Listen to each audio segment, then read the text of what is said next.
Alright. Amaridadi.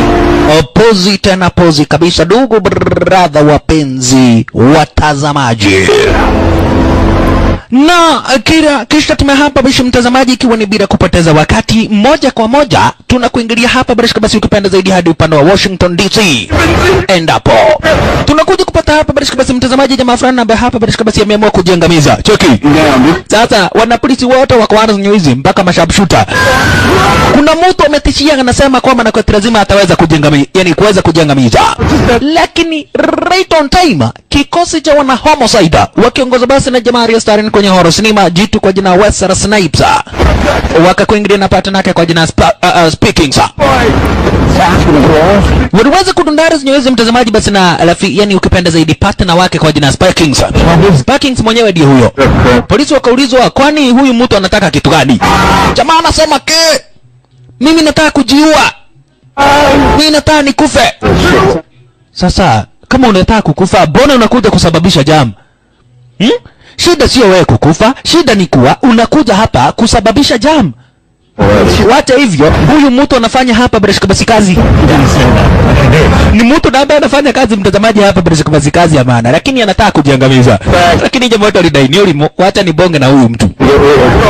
Jamaa amekasirika ati kwa sababu amefutwa kazi na akahamishwa.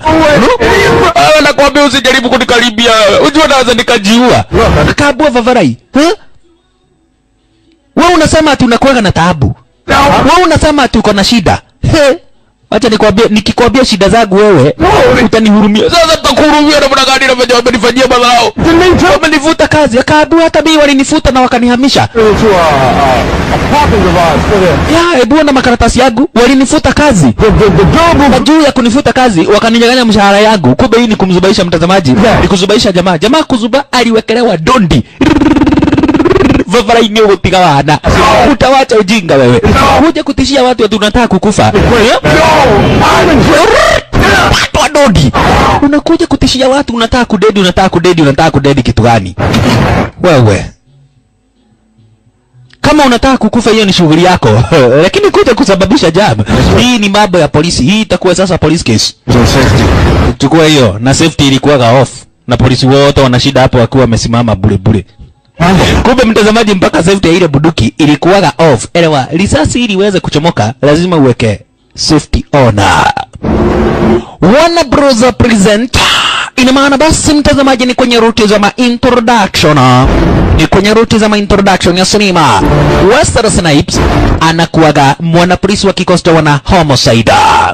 Arnold Caproson akawa hapa barishka basi mkubwa basi wa production Duita Ritro. Ikawa basi ni picha lake Duita Ritro. Wesley Snipes ndiye jamaa aliyestari ni kwenye horror cinema.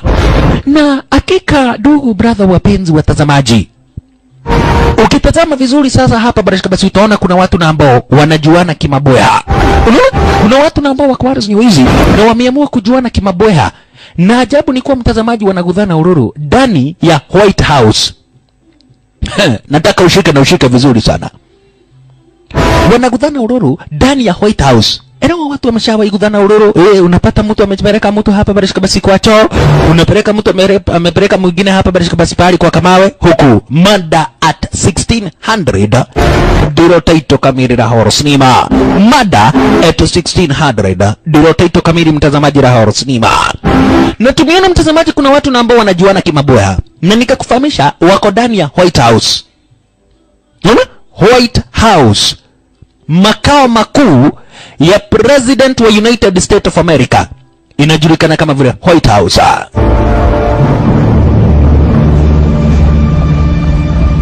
Na kwa hivyo sasa mtazamaji hapa kuna kuwaga na watu tofauti. Hawa ni watu na babasi wanafanya kazi ya kuosha ara zenye wizi. Kuna watu tofauti basi wafanya kazi tofauti na babasi wanakuja kuosha design kama hiyo. Wewe naye ndiye huyu basi Nyaisanya anafanyaga kazi ya kuosha ara zenye wizi. Unaona? Nyaisanya anafanyaga kazi mtazamaji ya kuweza kuosha ara zenye wizi. Na leo hii Nyaisanya akona roho baya. Leo hii anajisikia anaona bana, leo hii lazima nipee mtu. Hii ni kitu na ambao huyu Nyaisanya ameamua. Lakini punde si punde mtazamaji akifunga, yani akioshaosha ara zenye wizi, aliona nini? Aliona damu ndani ya White House. damu imetoka wapi. Kuchungulia akaona ni mwili wa mwanamke umetupwa ndani ya choo design kama hiyo. Mololo yaye.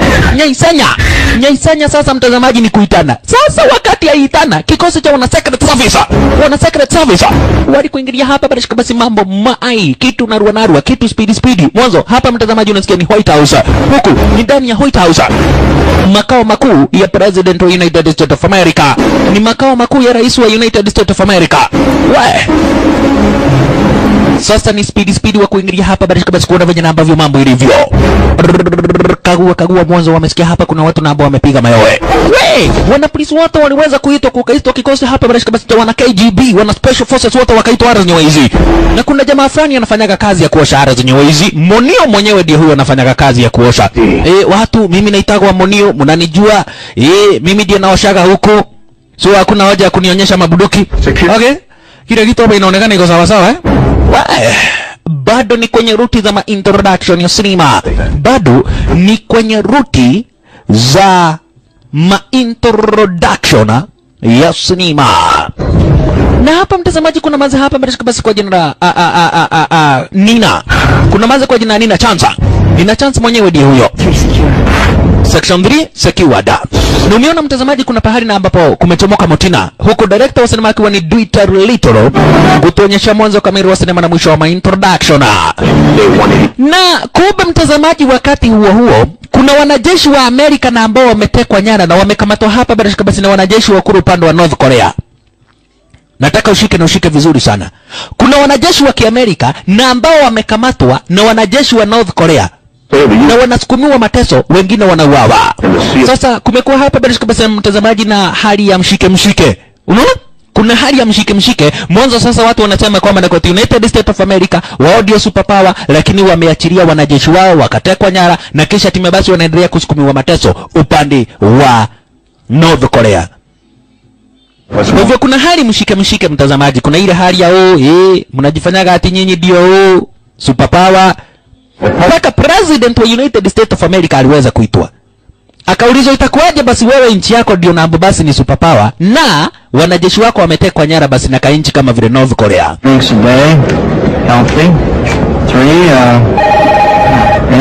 Lakini punde jamaa wetu akapigiwa simu mtazamaji na akafahamishwa there is a murder at 1600. Makosa. Wesley Snipes? Yeah, I got a coat and a tie. 1600 what? There is a murder at 1600. Makosa. Mtazamaji 1600 ni kodi namba hapa basi wana polisi na wanajeshi waga wanatumia kudescribe ya White House ya United States of America. Na kwa hivyo kijana wetu Wesley Snipes akiwa kama mwanajeshi ama ukipenda zaidi hapa basi mwana polisi wa kikosi wana homicide aliweza kuitwa. Aliweza kuitwa ili aweze kuanza hapa basi uchunguzi mara moja. Na mtazamaji unasikia hapa ni White House. Ni makao makuu basi ya rais wa United States of America, President Kaguta Museveni. President Nelson yani President kwa jina Jack Nell. Wakati huo President wa United States of America mtazamaji alikuwa anatambulikana kama vile Jack Nell. Na wakati jamaa wetu aliweza kufika hapa kuna mwana secret service kwa jina Stinger. Stinger ni mwana secret service. Na yeye ndiye anakuwa amesimamia ulinzi wote wa White House. Mtazamaji nataka ushike. Kuna detective kwa jina Stinger na Stinger ndiye ambaye anakuwa amesimamia ulinzi wote hapa White House. Mwanzo mtazamaji kikosi wana secret service ndicho huaga kinaweka ulinzi kwa White House. Wao ndio nabo hapa basi huaga wanaweka ulinzi basi pale kwa White House. Elewa White House sio pahali ya tunaenda kupeleka at G4S. Hapana. White House mtazamaji sio pahali nasikia majamaa wengine hapa nyuma wanasema ni watu wa G4S tuombe kazi huko. Baada kuomba kazi huko utupwe ndani ya choo. Unaenda kuomba choo yani kazi pahali kuna mdozi. Pahali hapa basi president of the most powerful country alipo. Namna gani wewe? My best guess is she's dead maybe 3 hours. Na uchunguzi na basi mtazamaji umefanyika ni kwamba na kote hapa baraka basi huyu manzi ameuawa kitu kama masaa 3 iliyoweza kupita. Deal with the murder weapons? Well, it's not as clean as a knife reach. It's in the jagged edge on na inaonekana huyu mtu aliweza kupepetwa hapa baraka basi madondi. Aliweza kutandikwa madondi. Unaona? Aliweza kutandikwa madondi. Na maripota na ambao walikuwa gari hizi wakanyaganywa. Unaona kama huyu aliweza kunyaganywa hapa baraka basi tape yake. Kisha right on time Detective Stinger. Huyu ni Detective Stinger na ni kiongozi wa kikosi wana Secret Service namba wanawekaga ulinzi hapa mtazamaji kwa White House. Alikuja akabua sikiza. Who invited you here? Sir, he's not cleared. He's a DC homicide cop. Well, if I'm not mistaken, Mr. Spikings, what I see over there is a homicide. But jurisdiction can go to hell. Yeah, alikuja akafahamishwa hapa basi kwanza huyu mtazamaji huyu Secret Service. Jina lake sio Stinger, jina lake ni Spikings. Unaona? Detective Spikings. Na ameitwa na huyu hapa basi advisor wa president. Huyu advisor anajulikana kama vile John Marmo. John Marmo anakuwaga advisor. Sikiza, anakuwaga advisor wa president. Elewa hiyo ndio kazi mimi nilikuwaga nafanya kitabu mtazamaji wakati Kaguta Museveni alikuwaga president wa Amerika. Sasa wakati alikuja kuwa president wa Uganda nikakataa hiyo kazi. Lakini wakati alikuwa president wa America, I was the main advisor wa president of United States of America, President Kaguta Museveni. Mimi mnasikiaga hapa, mimi ni mtu nishawahi patia president mawaidha. Nikamwambia mtu kama Bobby Wine anafaa kuficha. Haya, wakati huo ndugu brother mpenzi mtazamaji tukuje kuona venye namba vya mambo ilivyo. Mwanzo jamaa wetu walikuja kumuuliza hapa basi Detective Spikings. She was killed in my city. She was killed in my house. Huku Spikings anamwambia jamaa wetu, hii yani White House mimi ndio huwaga naweka ulinzi. Kwa hivyo kila kitu na ambao unataka kufanya Harris ni wizi, lazima uweze kuniomba usaidizi. Lazima uulize kila kitu na ambao basi unahitaji. Lakini jamaa wetu akamwambia, I'm just doing my job. Hata hivyo kuna manze na mbebasi aliweza kuingilia hapa basi manze kwa jina Nina Chance mwenyewe ndio huyo. Nina Chance na yeye ni Secret Service. Unaona? Ni mwana Secret Service. Na mtazamaji ukisikia mtu ameitwa mwana Secret Service, huyo mtu abana majezo. Huyo mtu mtazamaji sio mtu na mbebasi unafaa kuchezea. Ni mtu na ambaye anaweza akakuchukua akuweke ndani ya sikio lake na aone kama hakuna kitu amefanya. Ni watu na ambao wanakuwa hatari kubwa, ndio kisa na maana basi wanaitwa Secret Service. Huaga wanatumika kuwekea President of United States of America kazi. Kumweza kumwekea hapa basi ulinzi. Wao ndio ambao wanamfanyia kazi ya kuweza kuweka ulinzi. Haya, na jamaa wetu akiwa hapa basi mtazamaji kama mwana polisi wa homicide, ni kazi yake achunguze yale maafa yalifanyika namna gani. Mwanzo kuna manza na ambaye alipatikana mtazamaji ndani ya White House akiwa ameuawa. Na sio kitu cha kawaida, sio jambo la kawaida mtazamaji. Ni vigumu sana kusikia kwamba na kwa mtu aliweza kuuawa akiwa ndani ya White House. Ni kitu gumu tena zaidi basi mtazamaji kwa ifanyika. Alright. Hata hivyo jamaa wetu basi alikuja akaita hapa basi huyu partner yake kwa jina Stinger ndiye partner yake, naye Spikings ndiye detective wa kikosi wana Secret Service. Lunch anytime.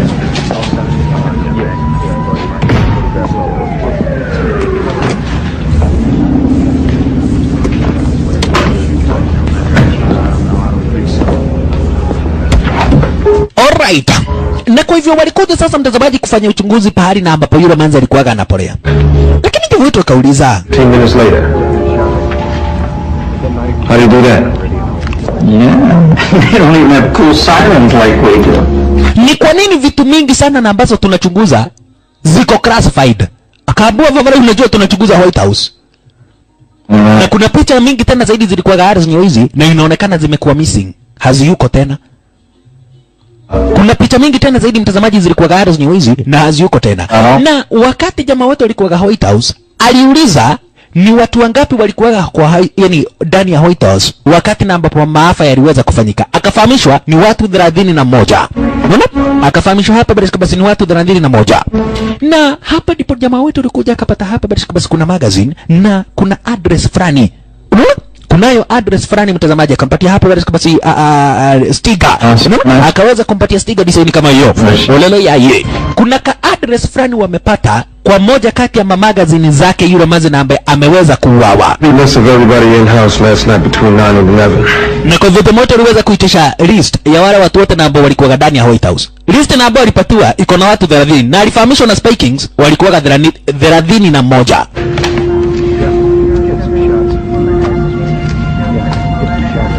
There's only 30 names here. All well, that's accounted for. Spy Kings told me that they were 31. Yeah, Spy Kings, mdozi wa kikosi wana Secret Service, alisema kulikuwa na watu 31 wakati maafa iliweza kufanyika. Na sasa list na ambao mmetupatia iko na watu 30. Je, huyu mmoja na ambaye ni invisible ni nani? Maanza kamwambia hii ni classified. Classified. Check it out. Mutajua sisi ni wana homicide. Nyinyi ni wana Secret Service, lakini mutajua sisi ni wana homicide. Mwanzo tutafanya uchunguzi na tutajua ni nani huyo na ambaye aliweza kumwangamiza. Ni nani huyo na ambaye basi aliweza kumwangamiza? Yule manzi. Enewa mtazamaji, ni kitu gumu tena zaidi kusikia kwamba na kwa mtu aliuawa ndani ya White House. Ni kitu gumu tena zaidi. Hata hivyo aliweza kupatiwa hapa basi huyu manze kwa jina Nina Chance waweze kufanya kazi na yeye, aweze kumsaidia hapa basi jamaa wetu kwa uchunguzi wake. Wesley Snipes anahitaji basi kuweza kupatiwa msaidizi, na kwa hivyo aliweza kupatiwa huyu manze basi kwa jina Nina Chance. Nina Chance ni mwana Secret Service, na kabla hajajiunga na kikosi cha wana Secret Service alikuwaga hapa basi mtu na ambaye ni sharp shooter. Na sababu kubwa ya kupatiwa kazi kwa kikosi wana Secret Service ni kwa sababu katika mashindano basi ya urengaji wa shabaha yeye ndiye alikuwaga champion. Unaona? Yeye ndiye alikuwaga champion. Huyu manze kwa jina Nina Chance alikuwaga champion wa urengaji wa shabaha. Na ndio kisa na maana akapatiwa kazi kwa kikosi wana Secret Service. Na juu ya hivyo akapelekwa White House. Interstate Commerce Commission. Yeah. We're going to fuck him out around here. Alright. Jamaa wetu amekuja kumuonyesha hapa basi manzi pahali na ambapo yeye huaga anapolea. Amekuja kumuonyesha manzi pahali huaga anapolea. Wakapata radredi. Haifu anayo. Fumimi funaurisa fu wewe. Fupona fu wewe funaripako fu nyumba. Na fu nyumba fanyawa fu wewe hafuishi futani fu afura fu nyumba. Ndio maana zusha ati kwa sababu jamaa wetu huaga analipa nyumba na hakaagi ndani ya ile nyumba. Unaona? Ati jamaa wetu huaga analipa nyumba lakini hakai ndani ya ile nyumba, yani yeye ni mtu hapa basi wa masafa marefu. Alright. Lakini hata hivyo alikuja kumuonyesha hapa basi manzi wetu Nina Chance pahali yeye huaga anapolea. Akaulizwa, kwani hii nyumba yako ni nyumba ya ajabu? Akaambia hii ni nyumba ya mwana homicide. Na mimi nikiwa kama mwana homicide venye unatembea kwa mtu unapata ati kuna viti, kuna sofa set, kuna meza, sijui ati kuna nini. Mimi kwangu hakunaga hizo vitu. Mimi niliona badala ya kutengeneza vitu kama hizo, wacha nitengeneze huu mtaa wa Washington DC. Kabu unaona hapa? Mwanzo nimuuliza sana ya kazi gani, akamwambia I am a homicide police officer. Amazing, huh? How did you... Muhammad. Sasa hii unatengeneza namna gani? Hii inatengeneza na watu kama mimi. Ni vigumu sana kupata mtu anaweza kutengeneza hii kitu. Kai, na sasa nikuuliza unatengeneza kwa kuwa peke yako? Si ndio. Mimi nakaaga nikiwa peke yangu. In fact naishi nikiwa peke yangu. So, in fact wewe tu ndiye mtu wa kwanza, binadamu wa kwanza kuwahi kuingia hapa. Na wacha tu binadamu. Binadamu wa hii muhirika ya sera. Kwa hivyo kujaingia demu mwingine. Akiwa ametoka wapi? Mimi ni mtu anakuwaga ameokoka, unaona? Mimi ni mtu anakuwaga ameokoka. Na mimi ni mtu ambaye anakuwaga na mambo zake. Mambo zake ameziweka tu chini ya maji. Kweli watu waliokoka. Kama wewe umeokoka, kweli watu waliokoka. Alright. Haya, na kisha timu sasa mtazamaji jamaa wetu wakaweza kutomoka hapa bila basi ni yule maze kwa jina Nina Chance. Nina Chance nimesha kufahamisha ni mwana secret service. Unaona? Huyu maze mtazamaji ni mwana secret service. Huku nako jamaa wetu basi ni mwana polisi wa kikosi cha wana homicide. Unaona? Ni mwana polisi wa kikosi cha wana homicide. Lakini hata hivyo kuna kitu na ambacho jamaa wetu aliweza kuletewa hapa basi na yule partner yake kwa jina Stinker. Akabu unajua ni aje? Kuna ripoti na ambazo tumepata. Huyu manze basi na ambaye aliuawa. Manze mwenye namba bishi aliweza kumalizwa. Ni manze namba yanaonekana hapa basi yeye alikuwaga ameamua kuenda kuanza maisha yake pahali kwingine tofauti. Kwa nini? Hapa anaonekana ndani ya meli. Na kisha timaye wakapata ticket na ambazo manze alikuwaga amenunua. Na mtazamaji ukienda hapa basi ukienda ati safari wewe unalipa ticket ya kwenda na kurudi. Lakini manze alikuwaga amenunua ticket ya kwenda peke yake. Ikiwa na maana ni kama alikuwaga hapa basi anataka kwenda kuanza maisha sehemu zingine tofauti. Ya, ni kama alikuwa anataka kwenda kuanza maisha sehemu zingine tofauti.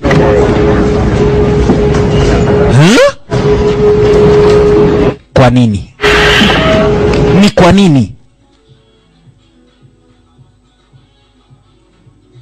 Haya. Kisha tumesasa mtazamaji ni wakati ule mwili unakuja kufanyiwa postmortem. Stretches the lubricant in the vaginal tract and under the fingernails. The blow. Lakini kulingana na venye namba vya hapa basi mtazamaji uchunguzi namba uliweza kufanyika ni kwamba na kwetu huyu mwanze alitadikwa madodi. Na mkono wenye ulitumika kutadika huyu mwanze madodi mpaka akadedi ni mkono wa kushoto. Na inaonekana mwenye aliweza kufanya kile kitendo ni mtu na ambaye ameshtunya. Yani ni mtu na ambaye amejaza. Mwanzo alimtadika kama haribu mpaka skari ya kichwa. Kifua mifupa zimeshikana zimevunja zikashikana. Ikiwa na maana mwenye aliweza kumwangamiza huyu manzi ni mtu na ambaye ni jitu. Unaona? Ni kijitu yani. Na umtazame vizuri sana mtazamaji huyo Detective Spikings wa kikosi cha wana secret service. Unaona? Umtazame vizuri tena zaidi. Na wakati huo mtazamaji ni wakati hapa basi sasa watu wanaanza kuripoti hapa basi yule manzi alikuwa anafanya kazi na President of United States of America. Ni manzi na ambaye alikuwa anafanya kazi kwa yani kwa White House. Unaona? Ni manzi mwenye alikuwa amepatiwa kazi mtazamaji ndani ya White House. Sasa itakuwaje president anawaachilia wafanyakazi wake wakufe? Leo maripoti mtazamaji huaga wana raise maswali zingine fani. Na kikosi cha wana secret service kikatoa picha ya jamaa fulani ambaye anafanya kazi White House ya kuosha. Huyu ndiye ambaye wanasema ni suspect. Kwa nini? Mwanzo wakati mmoja anaonekana akimkujia hapa basi yule manzi mwenye ambaye aliweza kuuawa. Sikiza. Wana secret service wanadai kwamba na kweti suspect wa kwanza ni jamaa fulani anafanya kazi White House ya kuosha. Mwanzo kwa ile video huyu jamaa anaonekana akijaribu kumshika manze cha nguvu. Unaona? Ati anakuja kwake manze anamdaradara huku wanaletana juu na manze. Unaona? Wanaletana juu design kama hiyo na manze. Na kwa hivyo kikosi cha wana secret service kikadai kwamba na kweti huyu mtu lazima ndiye anaweza kuhusika. Lakini jamaa wote wafahamisha namna gani? If that what you got then you got nothing. Akafahamishwa waacha hivyo. Hii button tumeipata pahali na ambapo manzi aliuawa. Na inaaminika ni yake Monio. Monio alikuwa anafanya kazi ya kuosha hapa White House. Na imepatikana pahali na ambapo manzi, yani mwili wa manzi uliweza kupatikana. So, huenda Monio ndiye na ambaye alimuangamiza manzi kwa sababu manzi alimnyima. Unajua siku hizi venye wanaume wamevuta bangi.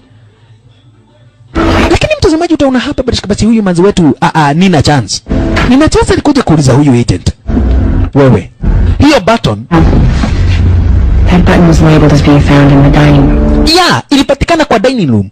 Itakuwaje tena mumegeuza tena mkasema kwamba ni koti ilipatikana pahali na ambapo manzi aliuawa? Unajua hii ni mambo ya serikali. Hii ni mambo ya serikali kupwa. Si mambo ya kuanza kusema ati hiyo ilipatikana wapi? serikali ikisema ilipatikana ndani ya hiyo mtu ni suspect na inakamatwa mara moja. Maskini wa Mungu Munio alikamatwa. Munio alikamatwa, aliletwa hapa basi bio. Sasa Munio anashindwa leo nikimwajulia. Mnaniuliza nini Bavarai? Ni nini mnaniuliza? Lakini Munio ndipo alikuja kuhojiwa hapa bishi na jamaa wetu Wesley Snipes. Wesley Snipes ni mwanapolisi wa kikosi cha wana homicide. Nikamuuliza Munio, mshawahi kuwa na uhusiano na yule manzi na habari wawa? Mshawahi kuwa na uhusiano? Kamaza tu nilikuwa nakaona tunaona venye kameubwa vizuri. Naona ni kama zikarembo. Kwa hiyo alikuwa naona ni chakula tuzuri. Ai, katia kile ito ilio toega kau. Akaulizwa na sasa, ushawahi mkaribia? Listen to me. Lakini jamani mwambia, sikiza. Strictly hands off. Manzi alikuwaga mstrict. Yani ukijaribu kumguza anakuambia hands off. What's the word? Na wakati wote akitoka job alikuwaga anapatiwa push ama anazidikishwa na wana secret service. Wana secret service ndio na ambao walikuwa wanampatia hapa basi lift. Ndio na ambao walikuwa wanambeba. Na ukijaribu kumguza manzi alikuwa anakuambia hands off me. Yani wacha kuniguza, wacha kunidaradara, mimi ni mtu wenyewe. Ai? Na mfanyakazi wa kawaida itakuwaje anapatiwa lift na anabebwa na kikosi cha wana secret service? Jamaa wetu akacheki akaona never. Hauwezi kuwa tunafanya mtazamaji kazi White House, ati kazi yako ni kuosha, alafu unabebwa na kikosi cha wana secret service. Wana secret service wanafaa kuwekea president na familia yake ulinzi. Sasa jamaa wetu akaanza kushindwa. Itakuwaje huyo manzi alikuwa anabebwa na wana secret service? Kwa nini? Ni kwa nini abebwa na wana secret service? Mimi najua vizuri sana wana secret service wanafaa kumwekea president of United States of America ulinzi yeye na familia yake. Waitlow revisited, and he wants to negotiate. Give me a break. Na mtazamaji, tuliona hapa basi kuna hali ya mshike. Mwanzo kuna vita na ambayo imeanza kunuka. Mwanzo wanajeshi 13 basi wa Amerika wametekwa nyara na wanajeshi wa kule upande wa North Korea. Unaona? Kuna wanajeshi wa 13 mtazamaji wa Kiamerika na ambao wametekwa nyara na wanajeshi kutoka upande wa North Korea. Na sasa vikosi vya kiwanajeshi hapa United States of America kinadai kwamba na basi watume wana special forces waende waokoe wanajeshi wao. Lakini president amekataa, anadai kwamba anataka kunegotiate. Na jamaa wetu alikuja akaona tu vitu vyake tumeanguka. Ai, kutazama hapa akaona hapa kuna nati. Kuna bolt yani. Kuna kaskuru fulani kakwara zenye hizi. Kutazama upande wa juu akaona hapana. Hapa kulikuwaga na mtu. Na hapa basi mtazamaji ni nyakati za usiku. Nyakati ni za usiku shasha. Nyakati ni za usiku na jamaa wetu wamesense kwamba na kweti arrows nyewezi kulikuwaga na mtu. Kijana wetu Wesley Snipes akatazama na akaona ni kweli hapa kuna mtu na basi anatabaa. Mwanzo nyayo zinaonekana. Unaona? Kunaonekana kuna mtu na basi amepita arrows nyewezi huku bishi viatu zake basi zinawacha matone ya matope. Jamaa wetu Wesley Snipes, mambo mdogo. Utasema wewe ni nani umekuja kwangu? Okay. Uchomoke na uweke mikono yako hapa basi na silaha juu. Lakini gaidi mtazamaji alichomoka kwa dirisha. Maskini wa Mungu, jamaa wetu alipitwa na yeye. Cheki. Chunga sana Wesley Snipes. Mwanzo gaidi ako kwa dirisha. Punde. Ikawa sasa tena ni kitanzi. Wesley Snipes amevamiwa. Jamaa wetu Wesley Snipes amevamiwa na jitu. Toka. Wala la. Ni kitanzo sasa. Gaidi huyo akaamua kuepa. Lakini Wesley Snipes alicheke kaona never. Huwezi ukakuja kwangu na kisha time sasa ati unataka kutoroka, never ever. Wako hai hapana. Siwezi nikakubali hapa design kama hiyo. Lazima Vavarai lazima uniambie ulikuwa unafanya nini kwangu. Lazima utaniambia ulikuwa unafanya nini kwa maskani yangu. Lakini kile kimoto ni kijitu. Na bado zikiwa ni nyakati za usiku. Zikiwa ni zile nyakati za usiku shosha. Jamaa wetu Wesley Snipes bunduki mkononi. mambo mdogo mdogo, mambo mosa. Jamaa wetu Wesley Snipes, mambo mdogo mdogo. Gaidi alikuja kaapia pale kama hapa. First jamaa wetu chukua position. Asante sana. Wesley Snipes anakuchukulia position vilivyo. Acheki manino. Aha. Na huku mtazamaji, basi zikiwa ni zile nyakati za usiku na huku bishi kunanyesha. Lakini kumbe gaidi kuingia pahali kama hapa alipata nafasi ya kutoweka. Yule gaidi mwenye alikuwa kwa territory zake Wesley Snipes alipata nafasi ya kutoweka. Shit man. Hii mtu wanaona mimi wanafanana na giza. Alafu mtu mwenyewe anakuja kwangu anaanza kuleta ujinga. Hii mtu anafaa kungolewa matumbo. Haya, hatimaye aliweza kuita wanapolisi na uchunguzi ukaanza kufanywa. Na ndipo alikuja kupata kumbe magaidi walikuwa wameweka mitambo ya mawasiliano Ars Nyamwezi. Unaona? Magaidi walikuwa wamekuja kuweka mitambo ya mawasiliano Ars Nyamwezi. Son of a bitch. So Stinga anauliza, who the hell was that? The government. Sasa jamaa wote wenyewe alikuja kubonga na mdozi wake. They brought you in on this for the same reason they brought the doctors in Dallas to work on Kennedy 2 hours after he was killed. They had to be seen to be going the extra mile so that nobody could say they could have done more. Well, you never would have let me hold Lucchese on what they have. You know that. Na wakati jamaa wetu alikuja kubonga na mdozi wake alimwambia, sikiza. Go back and... Mdozi alimwambia jamaa wetu, sikiza. Itabidi ujichunge na ujichunge tena zaidi. Na zaidi unafaa kujiuliza ni kwa nini wewe Dinambo uliweza kupatiwa hii kesi. Ujua unadili na kikosi cha wana secret service. Wana secret service wao wenyewe wanakuwaga na siri kubwa. Ndipo jamaa wetu alianza kufikiria. Manze mwenye aliuawa alikuwa amebook ticket ya kwenda. Inaaminika huyu manze alikuwa anapatiwa hapa basi lift na wana secret service. Alikuwa anapatiwa lift na wana secret service. Ndipo jamaa wetu ulitazama hapa ruti kando, akaona kuna mtu fulani amepigwa picha lakini imekatwa. Unaona? Akaona kuna mtu fulani amepigwa picha na ile picha mtazamaji imekatwa. Akaamua kuchukua hapa basi negative. Picha inaweza kuwa imekatwa lakini negative bado haijakatwa. Bas, hiyo shasha. Wakakuja wakaiscan. Na wakati aliscan, wakaona huyu ni mwana secret service.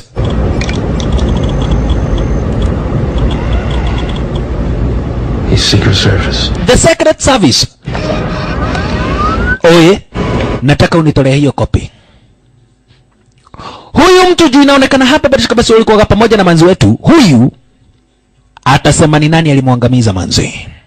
Na unaona sasa mtazamaji, maripota wako Ars Nyamwezi basi wanamuuliza jamaa wetu maswali. Itakuwaje basi mtu ameuawa na wewe mwenyewe basi uko Ars Nyamwezi? Kumbe leo hii naye Mr. President alikuwa amekuja kumleta mke wake basi kwa pati kama hii, na Ars Nyamwezi kumejaa kikosi cha wana secret service. Wana secret service wamejaa Ars Nyamwezi.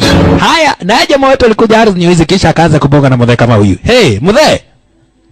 Wewe lazima wewe ndiye speaker. Aren't you, the speaker of the... wewe ndiye speaker, wewe ndiye utakuja kusoma hotuba. Ndio, mimi ndiye nasomaga muktasari wa hotuba na muktasari wa habari. Naitagwa Leonard Mambo Butera. Je, huu ni uguana? Na manzi wetu hapa basi mtazamaji, nina chance akamuona jamaa wetu. Unaona? Nina chance akamuona kijana wetu. Na kwa hivyo ikabidi sasa hapa basi manzi wetu akuja kumbonga. Na jamaa wetu na kijana wetu Wesley Snipes. The detective services are needed elsewhere. Yeah, detective ameitwa pale kwingine, kwa hivyo tafadhali wewe speaker ndio ukafanya kazi yako ya kuongea. Mimi nafanyaga kazi ya kuongea. Sasa manzi alikuja kumuuliza, what the hell are you doing here? Task force is closed. We have a suspect. Akaambiwa tumeshamkamata Muniu, the suspect. Na kesi imesemekana imefungwa. Akaulizwa huyu ni nani? Mnasema kesi imefungwa. Nyinyi ndio mmefunga kesi. Yaani ndio ambao mmefunga hiyo kesi. Mimi ndiye na ambaye niko in charge. Nataka uniambie huyu ni nani? Na akamuona hapa basi Spiking. Punde sipunde akamuona yule hapa basi mwana secret service. That's the guy. Ndio huyo. I can't tell you that. Hawezi kaniambia jina yake, haina shida. Wacha niende nikamuulize anaitwa nani. Sasa kama wewe unajua president, wewe unajua president ako hapa, huwezi kuja kutoa fujo hapa. Okay, anaitwa nani? Who's assigned to? Anawekeaga nani ulinzi? Mwanzo kila mwana secret service kuna mtu na ambaye basi anakuwa ameasainiwa kwake. Akafahamishwa huyu jamaa huaga anawekea mtoto wa president. Huyu sasa. Huyu kijana wa president kwa jina Kel. Kel ni mtoto wa Mr. President.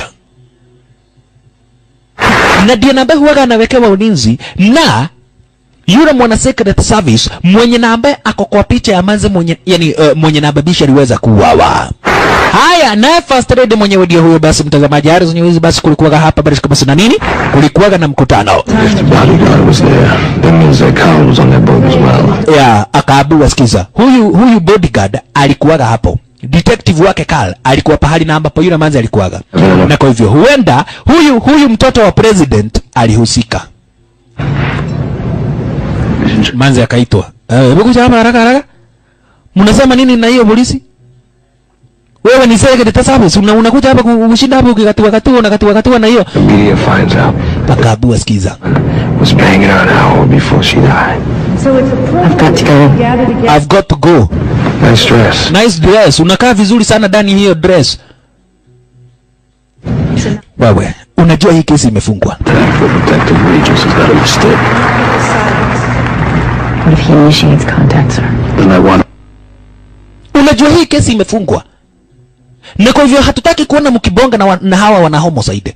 Wana homicide ni watu na ambao wanachunguza mpaka ile mafi mtu anakunia.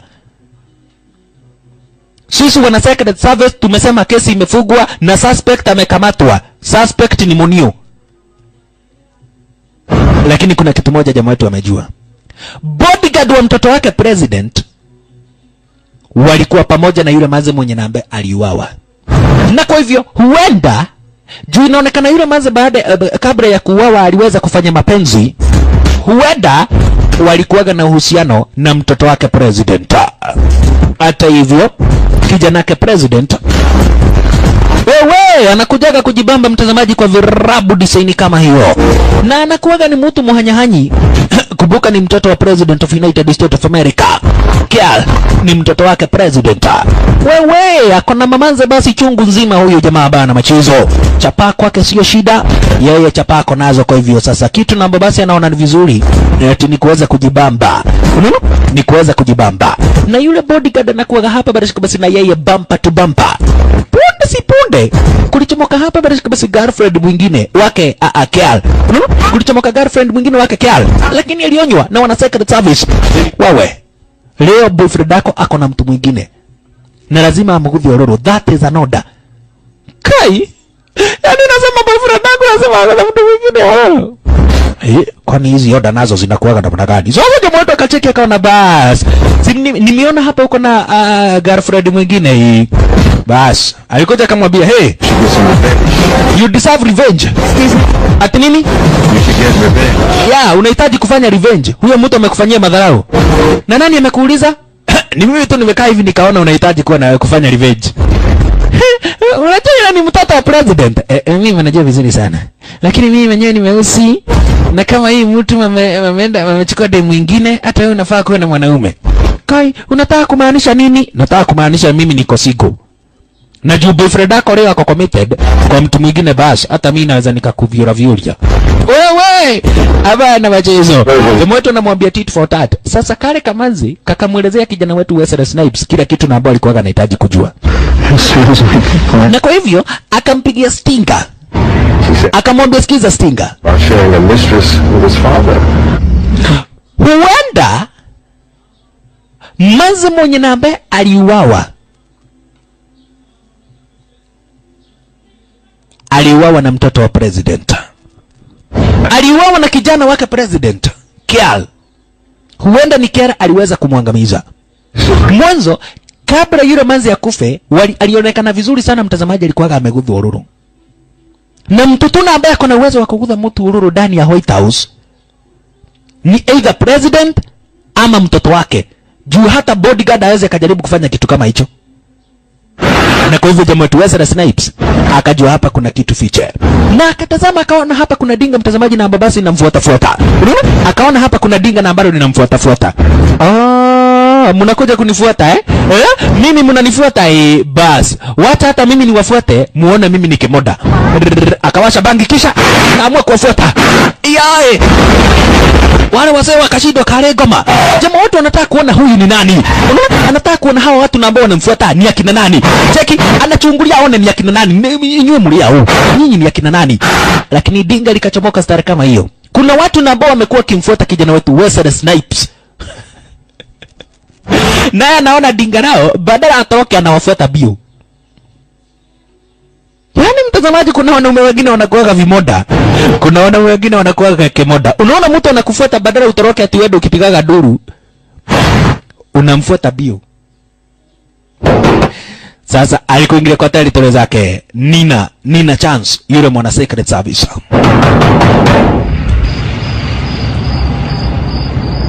What, but you want to see my badge? Unataka nikuonyeshe badge? Why did you come here? Umekujia nini? Nataka kujua story ya hii. Nimeona wewe mwenyewe ulikuwa bodyguard wa kijanake president wa America. Yes, sir. Wewe ulikuwa bodyguard wa kijanake president of America. Sasa nataka kujua itakuwaje uliwacha kumwekea hapa basi mtoto wake president ulinzi. Iliendaje? No, I must have looked at 18 months of pictures of this guy. And you know what I found? I found that you were in over half of them. Mlikuwa naye akichomoka upande wa Brazil. Until when? I have nothing more to discuss with you about this. The case is closed. Agent Chance, when did they remove you from Kyle's detail? Akaulizwa bona ulitolewa kumwekea Kyle ulinzi. Home again. Sasa namwambia unajua unaongea kuhusu mtoto wa president. Ndio najua. Na sasa unakuja hapa unataka nikufe. Have a duty to protect. Your duty could send an innocent man to prison for the rest of... Akaabua Munio amekamatwa. Munio atawekwa gerezani maishani yake yote. Juu ya kitu na ambao hakufanya. Ametoka wewe mimi sitaki mambo mingi. Unajua sasa hii ni kama kushindana na ndovu kukunia. Hapana, mimi nataka kujua ukweli. Ni kwa nini ulitolewa kumwekea mtoto wake president ulinzi? Wakati wa zamani wewe ndio ulikuwa bodyguard wake. Lakini mwanzo nimwambia I was not removed. Si kutolewa nilitolewa, ni mimi nilidai hapa basi sitaki kuendelea kumwekea ulinzi. Kwa nini? Mwanzo akaamua kumwelezea. Akamwambia ni kweli nilikuwa namwekea Kiara ulinzi. Why did they remove you from Kyle's detail? They didn't remove me. Yeah, they did not remove me. Ni mimi nilisema nitolewe hapo. Mwanzo, wakati moja I heard sounds. Nilisikia makelele. Manze akitadikwa. From his apartment. Nikapata Kiara. So I went in. Akitadika girlfriend yake. And I found him beating up his girlfriend. Yeah, alikuwa anatadika girlfriend wake. Na sisi juu ni wana secret service. Tukaficha hiyo kitu. And we covered it up. Yeah, tukaficha hiyo maneno na ikaisha hivyo. Mwanza akajaribu kwenda court martial akaambiwa hakuna kitu kama hiyo. Mtoto wa president hajawahi funzwa kupiga mtu. So tukaficha hiyo kitu. Na hicho kitu kiliishi kuniuma. Kiliishi kuniuma. Nikiimagine kwamba na kwa Timanza alitadikwa na haki haikutendeka. But I do know one thing. I could not let an innocent man fry for something he did not do. Na jamaa wetu alimwambia sikiza. Wewe ni mwana secret service, mimi ni mwana homicide police. Na kama kuna kitu na ambacho sitakubali ni kuona mtu innocent akifungwa kitu na ambao hakufanya. Sitakubali kuona Munio akifungwa kitu na ambao hakufanya. Juu wana secret service mnasema kwamba na kwa Munio ndiye na ambaye aliweza kuangamiza nani? Aliweza kuangamiza hapa basi yule manzi. Sasa nao watu wameanza kugoma, wachani kutudanganya. Munio hata hizi hajawahi guza, alafu mnasema ndiye ameua mtu. Ni olimo. Watu wanagoma wanasema ni olimo mani. Hii ni ujinga ina gani mnatufanyisha? Badala mkamate muuaji mnakamata Munio. Yaani mtazamaji watu wamejitokeza wanasema ni olimo mani. Ni ujinga jo. Unazaje shika mtu kama huyu alafu mnakuja kutuambia ati ndiye na ambaye ameua. wakati huo huo kumbe mtazamaji manzi wetu Nina Chance na yeye alicheki akaona yenyewe Munio atafugwa kitu na ambao hakufanya, na kwa hivyo akaamua kuiba evidence ya kuonyeshana kwamba na kwa Munio ako innocent. Unaona? Aliamua kuja kuiba hapa basi mtazamaji evidence ya kuonyeshana kwamba na kwa Munio ako innocent. Na kwa hivyo alikuja pahali na ambapo huaga wanaweka wanaweka evidence zote design kama hiyo. Manzi wetu hapa basi Nina Chance ni mwana secret service. Huyu manzi basi mtazamaji hapa basi ni komando wa kikosi cha wana secret service. Alright. Akakuingilia pahali na ambapo ushahidi wote huaga unawekwa. Hutu tu box mtazamaji unaona tumejahari zinyo hizi. Tumekubebea evidence ya kesi tofauti. Na kwa hivyo manzi wetu hapa basi Nina Chance aliamua kuja kutafuta ushahidi na ambao utaonyeshana vizuri tena zaidi ni akina nani na ambao walihusika. Mwanzo ule ushahidi mtazamaji umefichwa ara zenyewe hizi. Na manzi wetu Nina Chance anajua hivyo. Na kwa hivyo alicheki akaona hata kubali basi Munio afungwe kitu na ambao basi hajafanya. Ai huna akashindwa bona huyu mtu amekaa star kama hiyo. Faster manzi akaamua kuchukua vitu na ambazo basi ni za muhimu. Unaona? Akaamua kuiba vitu na ambazo hapa basi ni za muhimu. Manzi wetu Nina Chance. Na uchunge sana kupatikana wewe manzi. Mwanzo ukipatikana hapa basi manzi itakuwa ni noma tena zaidi. Ukipatikana manzi itakuwa hapa basi ni noma tena zaidi. Wewe Nina Chance itabidi ujichunge tena zaidi. Uchunge sana wewe manzi wetu basi kuweza kupatikana. Manzi wetu Nina Chance. Speedy. Hello?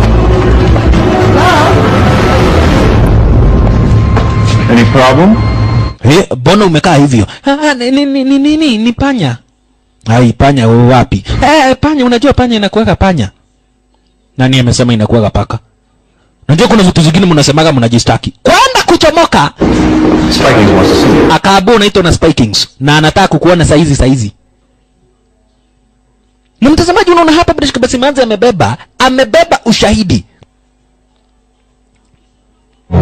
Alikuja akaitwa na Spikings. Detective Spikings mwenyewe ndiye huyo. Huyu ndiye ambaye anakuwa amesimamia hapa basi idara ya ulinzi yote hapa White House. Is there anything I should know about?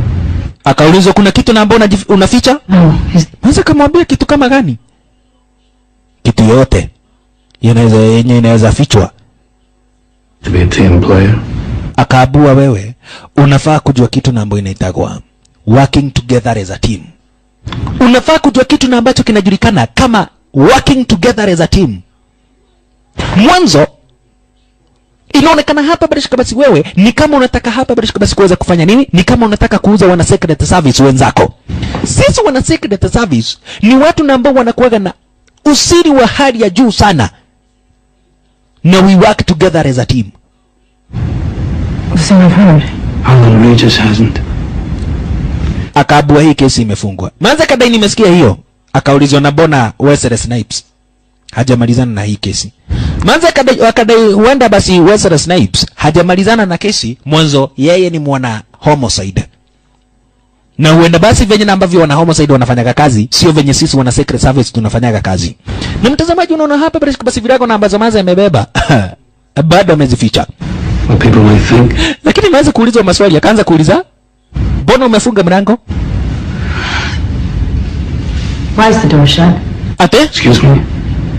Nauliza bona mlango umefungwa. Na by the way bona unaniekelea mikono? Because if anyone walked in here. Juu mtu yote akiingia hapa ataona ukinishikashika na ataanza kusema ati tu wasichana wa siku hizi wanaenda na wazee. Sitaki uniharibie jina. Na in fact mambo na bono ongea hapa sioni kama ni ya kikazi. So kwa heri ya kuonana mzee. Kwa heri ya kuonana. Oh, okay. Mimi ni mzee. Mwanzo wetu sasa mtazamaji akajua hapa ni achomoke bio. Mwanzo itakuwa ni noma tena zaidi. Lakini ripoti zilikuingilia kwamba na kwa Manza alikuwa ameenda kwa pahali na ambapo kunaweka kwa evidence. Agent Chance examined Carltown's effects. Spiking Sakadai, go get her. Get her. Cooper. Kupa, Do it quietly. do it quietly. Makosa. Ikasemekana manzi wetu akamatwa na hapa bila shaka basi akamatwa speed. Ikasemekana manzi akamatwe na akamatwa kitu narua. Kupa akatumwa. Kupa mtazamaji ametumwa. Kupa ni mwana secret service. Na hakutumwa kwa peke yake, hapana. Alitumwa hapa bila shaka basi na wana secret service wengine. Makosa. Sasa ni manzi wetu hapa bila shaka basi mtazamaji aweze kuchomoka bio. Mwanzo sasa hapa akikamatwa, manzi nakwambia itakuwa ni noma tena zaidi. Itakuwa ni noma tena zaidi. Sasa ni manzi wetu bio kuweza hapa bila shaka basi kutamburuka kidogo hivi. Walimuona maskini wa Mungu manzi wetu hapa bila shaka basi nina chance ameonekana. Wala sasa ni kufuatwa. Manzi wetu afuatwa sasa. Naye manzi wetu hapa bila shaka basi mambo mdogo. Mambo mosa. Mambo mdogo. Na amekubebea ushahidi wa kuonyeshana kwamba na testimonio ni innocent. Unaona? Amekubebea basi hapa bila shaka basi vitu na ambazo zitafaa weza kuonyeshana vizuri tena zaidi ni akina nani na ambao basi waliweza kuhusika kwa kumwangamiza yule manzi. Wala sio Munio. Sasa naye manzi wetu anajua sasa hapa akikamatwa. Manzi anaweza akakaangwa akiwa uhai.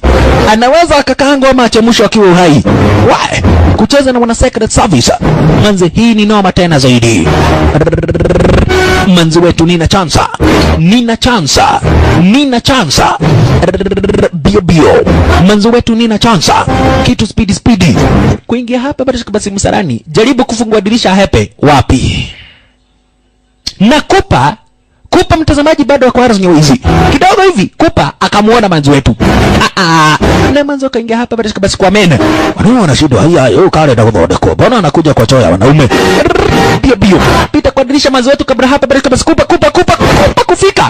Na manzi wetu hapa basi akaweza kutamburuka ndani ya rift na kisha huyo akachomoka sasa. Manzi amechomoka. Lakini wana secret service walidai it doesn't matter mutatumia nini. Huyo manzi akamatwe. Na mtazamaji utashindwa tena zaidi. Ni kwa nini wana secret service wanamtoa manzi wetu bio star kama hiyo? Inaonekana hapa kuna kitu na ambacho wanaficha. Wana secret service wanaficha. Naye Mr. President alikuja akaitwa. Aliweza kuitisha mkutano wa dharura na maminister, majenerali wa kijeshi. I can't defend my own house, so how am I going to defend America? Mwanzo watu wameanza kuulizana, kama wewe ni president na mtu anauawa ndani ya White House na umekaa tu umenyamaza, 10 years time, itakuwaje? Utaokoa hapa basi mpaka wanajeshi wako na ambao kwa upande wa North Korea. Mr. President. Na kwa hivyo jana walimwambia namna gani? Bring the boys back. Tuende na wana special forces. We can go in with special forces. Tunaweza tukaenda upande wa North Korea na wana special forces. Tukonge hawa watu vita waishi kuhadithia. John, utasema namna gani? Akadai General amesema kitu ya maana. General amesema kitu cha maana. Wanajeshi wetu 13 wametekwa nyara basi upande wa North Korea. Na ili kuonyesha watu kwamba na kwetu ya superpower. Tunafaa kwenda huko na wana special forces. Tugonge hao watu vita. Design kwamba na kwetu wataishi kuelezea. Lakini mtazamaji, Mr. President hataki vita ianze juu ya wanajeshi 13. Jack. Come on Mr. President. Lakini Mr. President alidai sitaki vita juu ya hii kitu. Hebu imagine sasa mtazamaji, ukiambia wanajeshi, mwanajeshi ati hawezi akaenda kuokoa mwenzake ati juu wewe ni president. You may be prepared to sit around here while they're torturing our boys. We're not. General alidai siwezi nikakaa hapa nikijua kwamba kwa wanajeshi wetu wanapatiwa mateso. Akaambiwa hakuna pahali unaenda. Akamwambia Mr. President, naweza nikakuweka court martial juu ya kuachilia wanajeshi waendelee kuteswa. Nani? Mimi niweka court martial? General, by tomorrow now they're mine. I expect your resignation on my desk. Nataka your resignation letter on my desk. Mimi ni president. Nobody can court martial me. Hakuna mtu anaweza akanistaki. Katiba imenizuilia kustakiwa. I am the president. Kwa hivyo kuniambia tu unaweza kaniweka court martial kwa sababu ati wewe nimekataa wanajeshi wakaokolewe. That is one hell of a mistake. Na yule general akaambiwa amefutwa kazi, na kwa hivyo kesho alete resignation letter. Haya. Naye manzi wetu mtazamaji, baada hapa barishika basi ya kuhepa. Baada ya kuhepa alimpigia jamaa wetu Wesley Snipes mwashiriano. What the matter? Akaambiwa alikuwa anataka evidence. Ndio hiyo. From the answer machine. That's right. Well, how'd you get it? Maza kamwambia I stole it. I stole it. Nimeiba. Yaani wana secret zame zote nyinyi mnajua ukora. Maza kamwambia kwani kuna mtu mwenye hakuagi mokora? We, hii dunia hakuna mtu mwenye hakuagi mokora. Hata wakati unaenda kwa wenyewe unapumua hewa ya wenyewe, wewe ni mwizi wa hewa. Haya, ati mwizi wa hewa. Namna gani wewe manzi unataka kutuuzia uoga? Hata hivyo akamwambia ushahidi huko wa kuonyeshana kwamba na testimonio sio na ambaye alimwangamiza yule manzi. Kulingana na ushahidi na ambao jamaa wetu akonao sasa mtazamaji, ako fully convinced ati kwamba na kweti mtoto wa president ndiye na ambaye aliangamiza yule manzi. We can place him at the scene of the crime and we know that he had a history of violence against women. Kulingana na ushahidi na ambao jamaa wetu sasa mtazamaji akonao, yeye ako convinced. Yani ako na uhakika ati kwamba na kwa eti yule mtoto wake president, yule kijana kwa jina Keal ndiye na ambaye alimwangamiza yule manzi. Hivyo ndivyo na ambavyo sasa jamaa wetu anaamini. Wesley Snipes hivyo ndivyo na ambavyo anaamini. Ukolimwambia manzi wetu tekea. Itabidi ujichunge. Mwanzo hawa watu inaonekana kuna mambo na babasi wanajaribu kuficha. Na kwa hivyo kijana wetu akatumana barua. Unaona? Akatumana barua. Keal aletewe. Unaona? Keal aletewe barua. Na ile barua mtazamaji imeandikwa hapa bila basi na jamaa wetu Wesley Snipes. Ile barua imeandikwa na Wesley Snipes. Alimwandikia namna gani? The court may direct that the amount of the fine when you killed her. Nataka ukuje tubonge. Kai. Na nataka ukuje saa 6 kamili. Haya kachomoka bio. Sasa kwenda kuchomoka, lecturer akamuuliza, "Kwani mwezi yako inatoka ikiwa hivi?" Sikiza. What is it, Mr. Neo? Every day? Every day? Kuuliza every day ni kuuliza kama mwezi yako inatoka ikiwa mingi. Yani anamuuliza kama ako na every day. Wala yeye. Haya sawa. Imagine ukiuliza mwanaume kama ako na every day. Haya sawa ni lecturer. Alright. Na amefahamishwa aende akiwa peke yake. Unaona? Amefahamishwa na jamaa wetu hapa basi aende wapatane kwa Meridania ya Park. Wapatane upande wa Meridania Park. Haya akakuja kwa ile demu yake welele yaye. Asante sana. Wewe hawa mabodyguard. Mkubwa sasa unajua hii mtu imezoea kugudhana ururu. Hii mtu imezoea kutuweka hapa inagudhana ururu. Lakini leo hii jamaa hajakuja hapa kunyanyuana. Yeye anataka dinga la manzi kisha apite hapa basi kanyuma. Unaona? Anataka kutumia dinga la huyu manzi wake kisha apite kanyuma. Mwanzo anahitaji kwenda kubonga na jamaa wetu. Anahitaji kwenda kubonga na kijana wetu hapa basi Wesley Snipes. Imagine mtazamaji, huyu ni mtoto wa President of United States of America. Keal ni kijana wa President of United States of America. Na imagine kuna mtu na ambaye amemuita na akamwambia najua wewe ndio uliua. Kwa hivyo ukamu tubonge. Itabidi basi ukamu tubonge. Punde sipunde. Wesley Snipes. Ukaa hivyo jo, hii ni serikali. Maveri unajua mimi ni mtoto wa president. Unaambia nani? Mimi sitaki kujua kama wewe ni mtoto wa president. Mimi ni serikali. Babangu ndiye serikali kubwa. Unaambia nani? Hebu hivyo. Ndio nini? Unasema yeye kitu gani? Nitakuweka ndani nani? Nitakuweka ndani na nihakikisha umetoa kitu kidogo. Nakuja hapa kujifanya ati wewe ni mtoto wa president kitu gani? You have sex with her and then you offed her. Akaburi mnyanyua huyo manzi na kisha timeo ukamuua. She was murdered an hour after I slept with her. Lakini jamaa akamwambia sikiza, manzi aliuawa baada ya mimi kuingia huko risali moja lililoweza kupita. I don't know my father's sexual resume. You knew that she was leaving town. Akaulizwa na je, and a Hertz rent-a-car. Na je kama hapa basi huyo manzi walikuwa na uhusiano wote wa kimapenzi na babake. Jamaa akamwambia mimi sijui ni babangu anakudhaga nani ururu. So uweze ukaniuliza kitu kama hiyo. Akaabua sikiza. Nataka ujue kitu moja. I did not kill her. Lakini manzi aliuawa 1 hour after nimeingia White House. Aliuawa after 1 hour ni baada ya mimi kuingia White House. Wakati tu niliingia akauawa after 1 hour. Lakini ukweli wa maneno sio mimi nilimuua. Hey, you forgot something. Chukua bunduki yako. Sasa mtazamaji, kulingana na venye ambavyo hapa basi Kiara alibonga, Wesley Snipes akamwamini. Unaona? Kulingana na venye ambavyo hapa basi Kiara alibonga, Wesley Snipes akamwamini. Sasa swali ni je, kama sio Kiara alimuua, ni nani aliua yule manzi? Sasa mtazamaji, hujawahi ona kitu noma kama kuchunguza watu na ambao hapa basi wanakuwa above the law. Hakuna kitu noma mtazamaji kama kuchunguza watu na ambao wanakuwa above the law. We must ask, will Colonel Tom be Jack Neal's Chappaquiddick? Aya, na manzi wetu hapa basi nina chance mwenyewe ndio huyu basi amepumzika stara kama hiyo. Na kuna kitu na ambacho manzi wetu mtazamaji nina chance aliweza kuona ile dogi na ambao Mr. President wakiwa na first lady wanatembeaga nayo. Wakienda pahali popote dunia nzima. Lazima ile mutina waandamane nayo.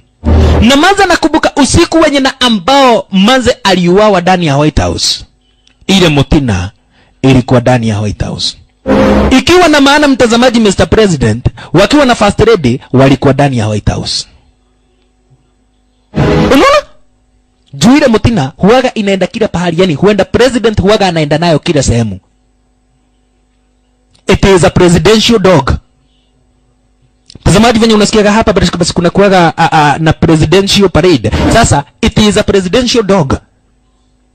Ni mutina na ambayo inakuwaga imesainiwa mpaka bodyguard. Daktari wake anakuwaga nayo bumper to bumper. Unaona? Daktari wa ile mutina mtazamaji anakuwaga hapa basi nayo bumper to bumper. Na utaona vizuri sana mtazamaji, kuna watu na ambao basi wanamfuata manzi wetu Nina Chance. Kuna watu na ambao wanamfuata manzi wetu Nina Chance. Mwanzo wakati Nina Chance alikuja kumgoja hapa basi Wesley Snipes kumfahamisha kwamba na kwa Mr. President walikuwa White House wakati wa mauaji, kuna watu na ambao walianza kumchunguza. Unaona? Kuna watu na ambao wanatumia hapa basi mtazamaji masilaha na ambazo ni highly complicated, masilaha na ambazo hapa basi ni very very very sophisticated. Kurekodi sauti ya jamaa wetu. Who's where? The President and the First Lady.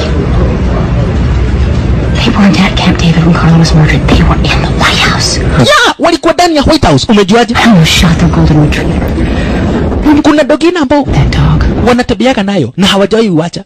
Waende wapi? Wafanye nini? Wanaendaga na ile dogi. Na siku ya nyewe hiyo walikuwa na hiyo dogi. Took them to Camp David after the body was discovered. Spikings. He could have smuggled them out. How? The tunnels underneath the White House. Well, hey, look, I built this city, remember? I just can't believe this. Covered it up, they got them out? Why? Because they Na mtazamaji, wakati na ambapo jamaa wote waliweza kuitisha list, hakukuwa na jina la president wala jina lake first lady. Sasa swali ni je, ni kwa nini kuna mambo na ambao hapa basi inakaa imeficha fichwa?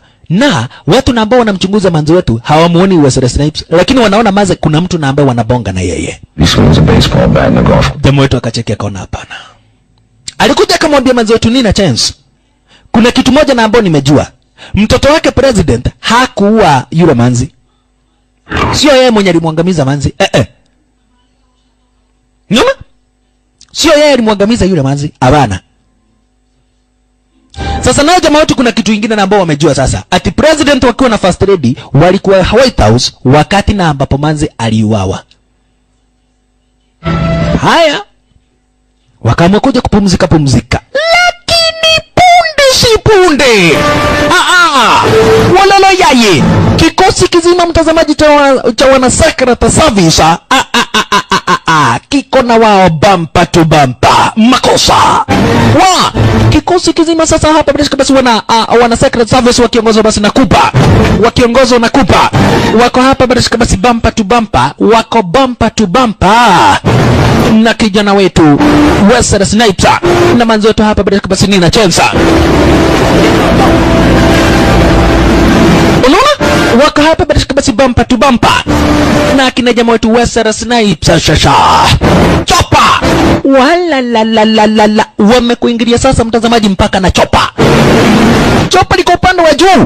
Wesley Snipes na manzo wetu sasa hapa basi mtazamaji nikakoronde hivya hapa nikamguu niponye mwanzo kumeharibika hapa kumeharibika ndugu brother mpenzi mtazamaji mwanzo kikosi wana secret service kikosi wana secret service kinawafuata mpaka na chopa akina Kupa wako hapa basi mzima wala la kidogo dinga wana secret service likabingirika design kama hiyo.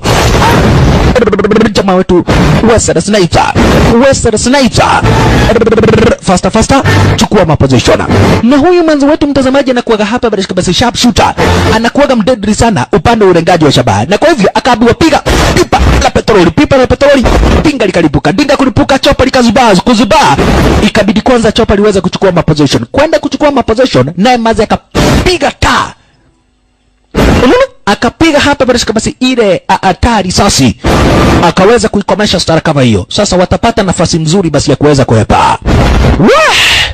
Wololo yaye akina Kupa hawakuamini kwamba na kweteti Wesley Snipes wakiwa na manzi wameweza kutoweka. Sasa jamaa wetu walichekea kaona venye sasa mambo imepolea hapa hata maisha yangu iko taabani. Kulingana na venye ambavyo mambo ilivyo hapa hata maisha yangu iko taabani. Na ameitwa na mdozi wake. Reassign you, but it'd make even more news. Mdozi anamuuliza, wewe una shida hapa ukisema sijui unachuguza na unaona venye sasa unafuata unataka kuuawa. Akaambiwa sikiza, White House wamepiga simu. Wanataka kubonga na Wesley Snipes. Jamaa wetu Wesley Snipes aliitwa.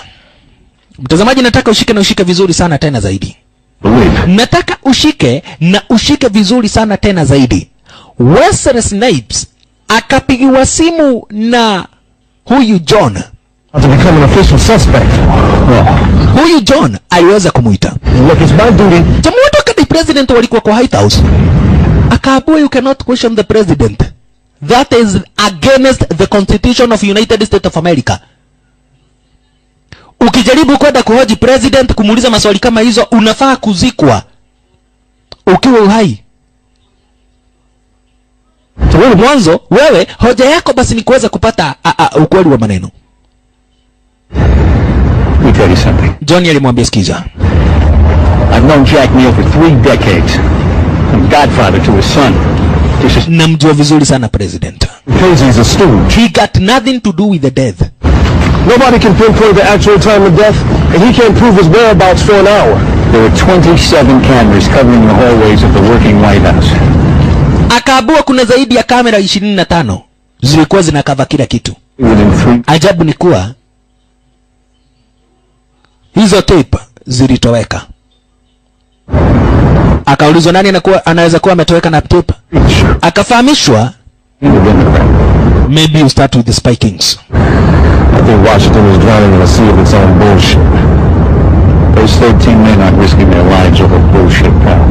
Well, this is not about those 13 men. It's about a dead woman in the White House. Na jamaa wote akamwambia John, wachani kuingiza mambo ya wale wanajeshi 13 na ambao wametekwa nyara upande wa North Korea. Hii mimi nafanya uchunguzi ya kifo cha mwanamke na ambaye aliuawa ndani ya White House. So tusianze ati tuende hivi mwanza ati kunifanyia kazi kuniambia venye nitafanya kazi. Akaabua okay. Then if you want to know the truth, do your best. Do my best. Haya. Na jamaa wetu aliweza kutumiwa hapa barishika basi aliweza kupatiwa nini? Aliweza kutumiwa hapa barishika basi barua kama hii. Alitumiwa hii barua. Na hii barua mtazamaji imetumwa na John. Hii barua imetumwa na John. Na wakati na ambapo hapa basi jamaa wetu aliweza kupokea ile barua, akaona picha za yule manzi na zile masana ambazo aliweza kuingia White House saa 4 na dakika 40 na kitu. I'm gonna bottle the last breath. Huko nako sasa mtazamaji Spy Kings aliweza kupata zile picha zimechapishwa kwa magazeti. Magai mwenye alipatiana hizo picha. Mtu nitamkula kama kitoweo. Mtu anachukua hizo picha alafu anaenda kupatiana kwa waandishi magazeti. Sisi ni wana secret service. Tunafaa kuficha hii kila kitu. Tunafaa kuficha kila kitu. Lakini jamaa wetu anaona hapana. Hapa kuna kitu na ambacho kinafichwa na wana secret service. Wana secret service kuna kitu na ambacho wanaficha. Na hicho kitu na ambacho wanaficha ndicho mimi sasa nataka kujua ni kwa nini wanaficha na kwa nini ni nani amewatuma wafiche. Mwanzo inaonekana hapa kuna kizungu mkuti. Sears calling for Carla Town, confirming Monday between 8 and 12 to install the trash compactor you bought yesterday. Why the hell would you have a trash compactor installed 2 days after you're gone? Maybe she forgot? She just bought it the day before. Shit! Monday 4th,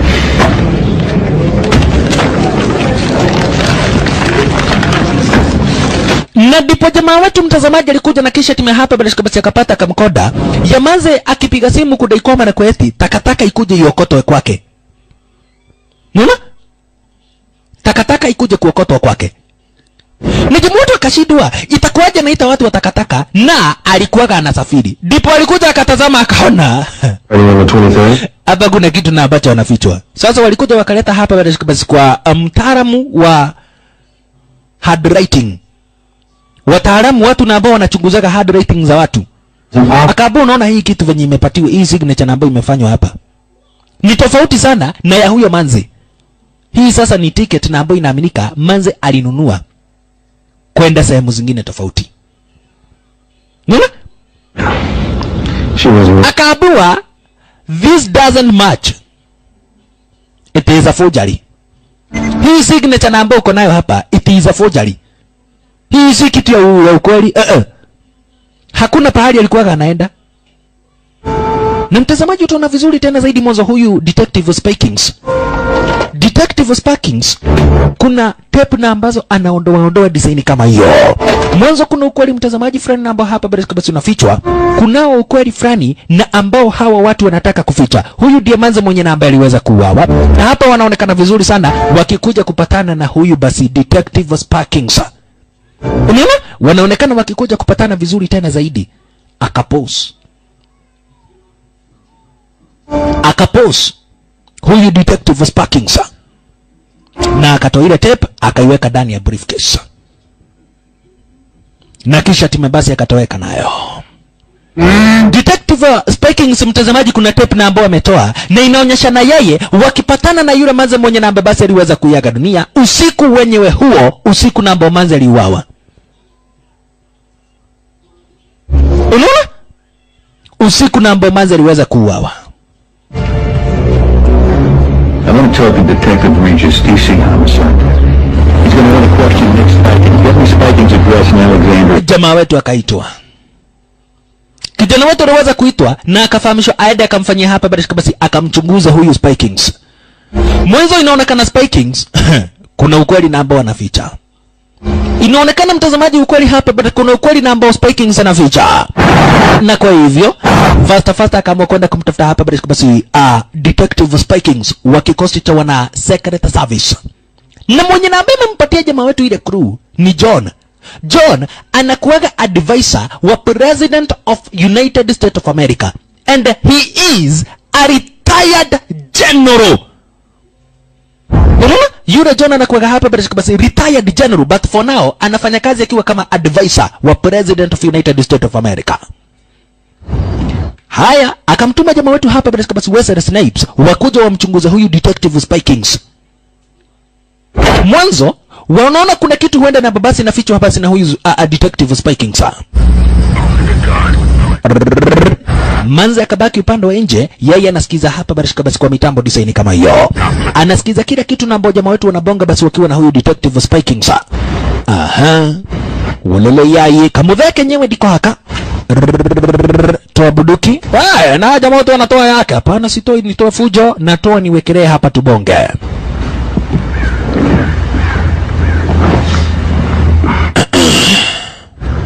Na jamaa wetu anakaa akiwa jicho. Unajua unaweza kuwa umeniita hapa ukuje unimalize. Kabu asikiza. Wesley Snipes. Dumpster in the pouring rain. Hii dunia kila mtu anafanya kenye na ambako basi atafanya ili atengeneze pesa. You do what you gotta do to make some mura. You gotta do what you gotta do to make some mura. Yani unafanya kila kitu na basi unaweza ili kuweza kutengeneza do. Na kuna kitu moja na ambao nataka ujue vizuri sana. Mimi sio kubafu, najua unanirekoda. Zima hizo mitambo za kurekodi sauti. Haya, umejua aje Kabua ya Secret Service. Nini wana homicide, ujuzi na ambao mko nao ni kwota ya ujuzi wenye sisi tuko nao. Haya, sasa Manzi hakuna kitu na ambao anasikiza. Unaona? Manzi hakuna kitu na ambao anasikia. Mwanzo jamaa wetu amedisco. Wewe, na jamaa wetu wako jicho. Kabua sio buduki nachukua, nataka ni kuonyesha ukweli wa maneno. Juu nimeona sasa itaenda hivi mambo ianze kunigeuka. Kuna pahali imefika nikaona sasa mimi mambo itaanza kunigeukia. Na ikuwa mimi ndiye ambaye niko taabani. Akaweka tape. Kisha akamwambia wacha nikuonyeshe. Lakini right on time kukachomoka wauaji, maskini wa Mungu Spikings akapepetwa marisasi. Cheki. Makosa. Spikings maskini wa Mungu akapepetwa hapa baada ya marisasi kama hiyo. Huku sasa nako jamaa wetu hapa baada ya Wesley Snipes. Atatea maisha yake shasha. Makosa. Kumekuingilia kikosi kidedri tena zaidi. Kumetumwa kikosi kidedri tena zaidi, ndugu brother mpenzi mtazamaji, kuja kumwangamiza hapa basi Detective Spikings. Detective Spikings awawa shasha. Wesley Snipes na yeye. Aha. Manzi wetu mambo mdogo mdogo. Manzi wetu wako upande wa nje na huko upande wa ndani nako jamaa wetu basi amehandwa kuhandwa. Wewe. Choroke dhuraku. Wachana na buduki. Baya makagari. Choroke dhuraku we. Ni mimi unakoga ya makagari. Wewe lazima nitakuvunja shingo. Alimkamata. Jamaa kujaribu kufikia buduki. Cheki venye alifanywa. Kama toa kichwa na kisha akavunjwa kichwa kumalizwa. Abana cheza basi na huyu jamaa wetu Wesley Snipes. Chukua buduki. Hajui ni gani yake lakini itabidi sasa achukue tu yenye namba basi kwa ronyo hizi. Kwenda kufyatua risasi kumbe buduki haina marisasi. Nugu. Na ameonekana.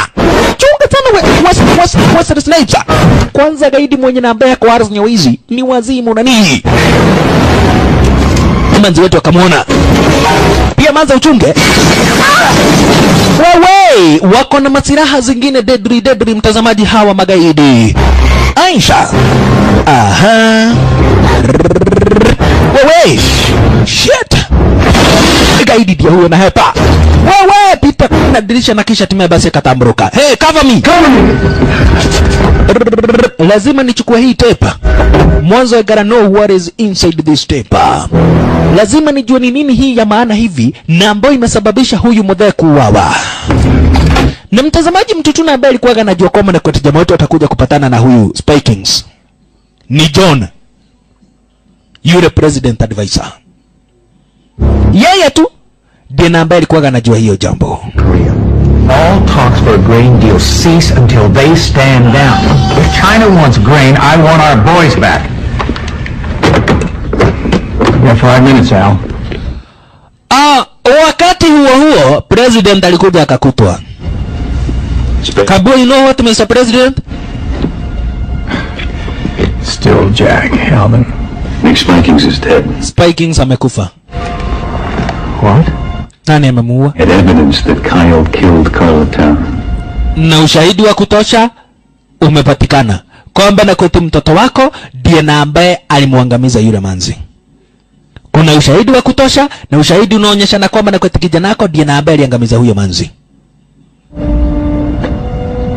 And the surveillance tape putting Kyle and the woman together just minutes before the murder. Yeah. Tuko na tape na ambayo inaonyeshana vizuri sana venye na ambavyo Kyle walipatana na huyo mwanamke.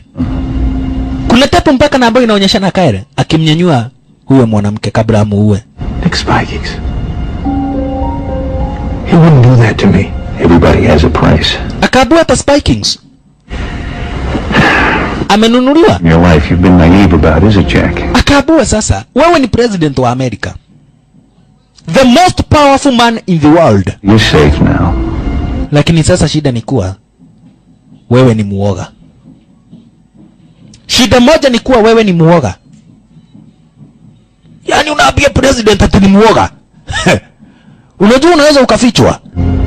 Akaabua sio mambo ya kufichwa. Sasa Mr. President, to your surprise, usidhani ati nimekuja hapa ati ati tufanye mambo ya ati kuongea. Utajua chenye na ambacho kimenileta aro zenyewe hizi. Utajua ni nini kimenileta aro zenyewe hizi. Wakati huo na wakina jamaa wetu Wesley Snipes waliamua kuja kukagua zile tape. Ni nini na ambayo iko ndani ya hizi tape? Wanataka kuona ni nini na ambayo basi mtazamaji iko ndani ya hii tape. Na ndipo unaweza kuona hapa basi dia huyu John.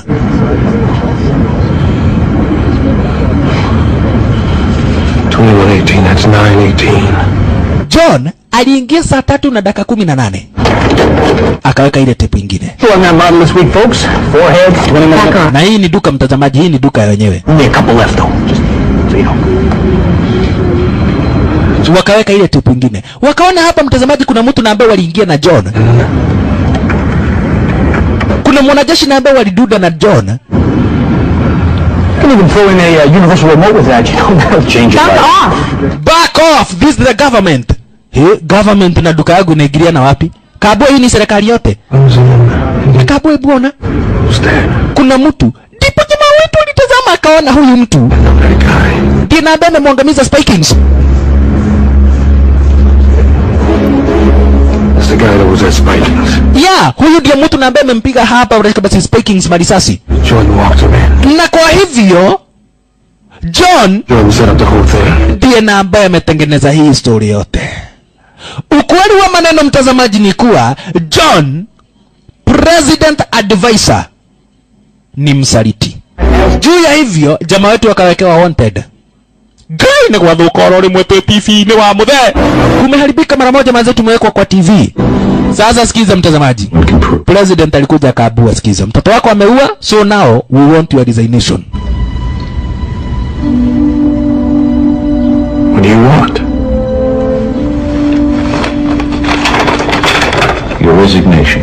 Your resignation. You are the president of United States of America, but we want you to resign. You know, I don't know why you look surprised, Jack. Akabu, you have failed. It wasn't half right when he called it criminal. Because we didn't go in with guns blazing, you think that would have saved our boy? Failed, Mr. President. You have failed, Mr. President. You have failed your office. Sisi wanajeshi tunakuwaga na slogan moja. Never leave a man in the field of war. Country in the military. You had no idea of the time-honored code of never leaving a man on the field of battle. Yeah.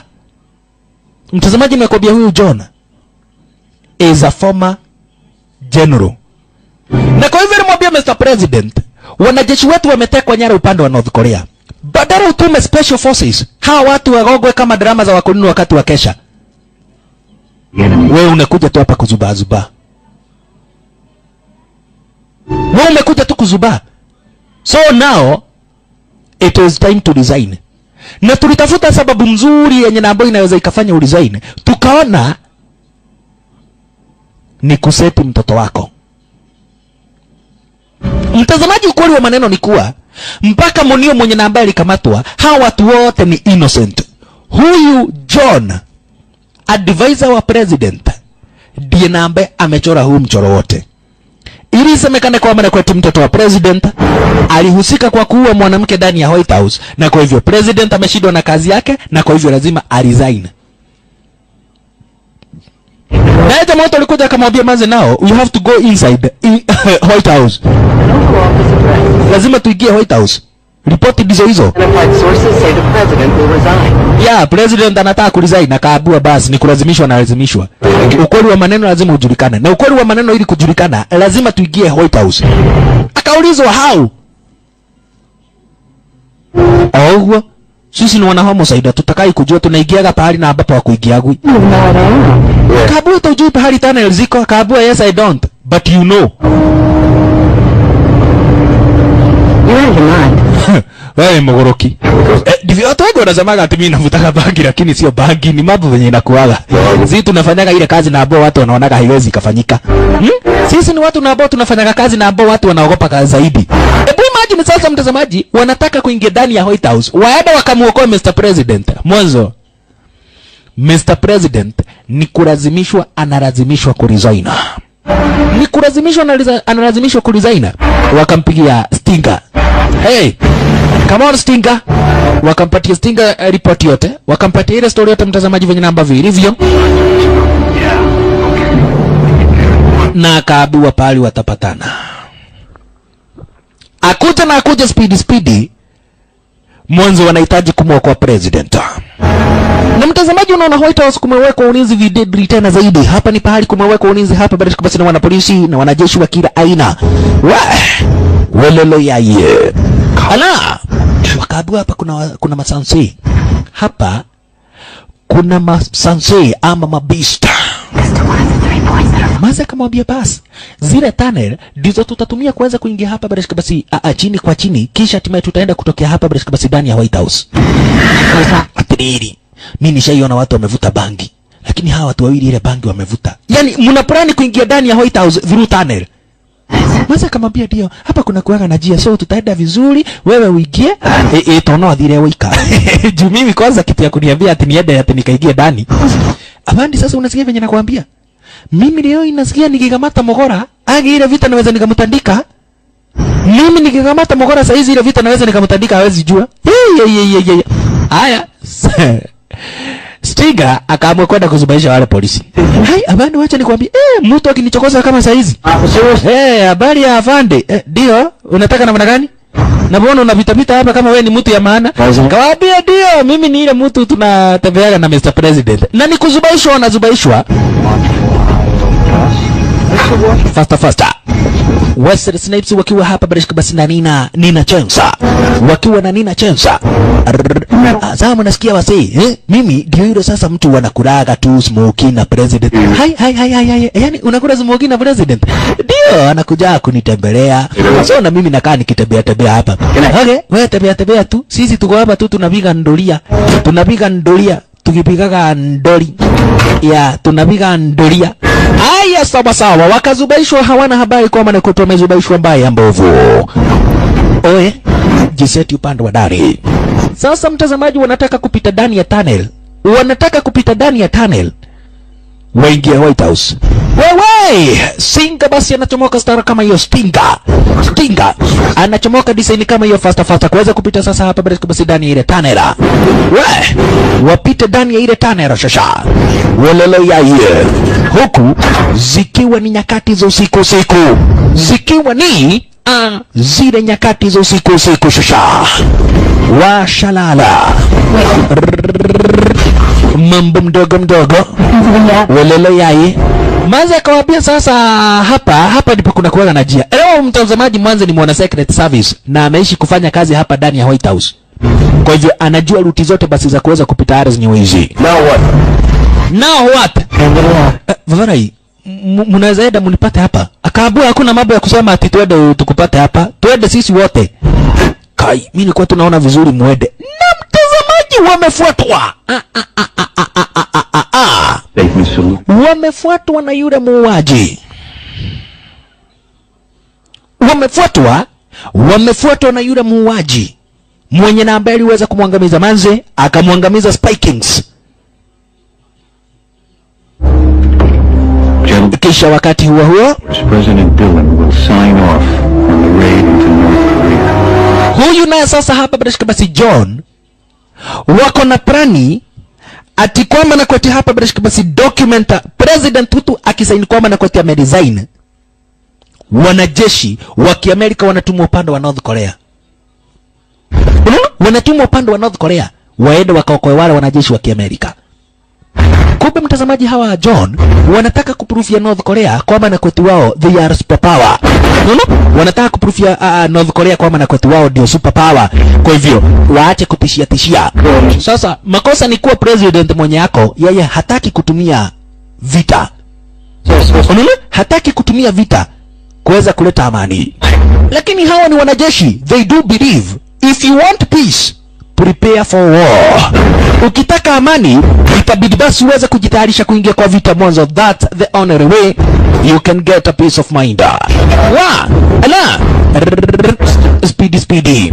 Huku nako sasa Wesley Snipes mambo mdogo basi kuweza kuingia hapa basi upande wa ndani. Na mjichunge tena zaidi. Mwanzo unasikia hapa mtazamaji, huku sio TRM, huku sio Two Rivers, hapana.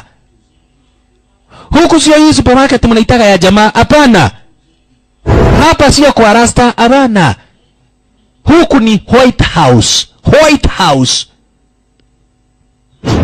Na kwa hivyo itabidi jamaa wetu mjichunge.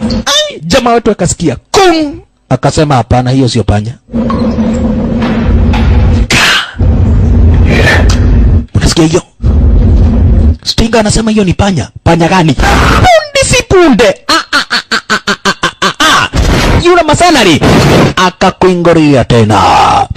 Yule masanari mtazamaji alikuingilia hapa basi wakati huo. Manze kafahamishwa wewe. Jifiche mwanzo huyu mtu atakuangamiza. Chukua cover. Mwanzo huyu mtu atakupiga marisasi manze, itabidi hapa basi uweze kuchukua cover. Aisha.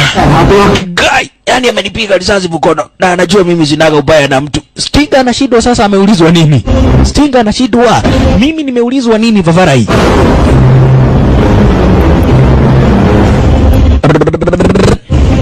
Jamaa wetu hapa basi Wesley Snipes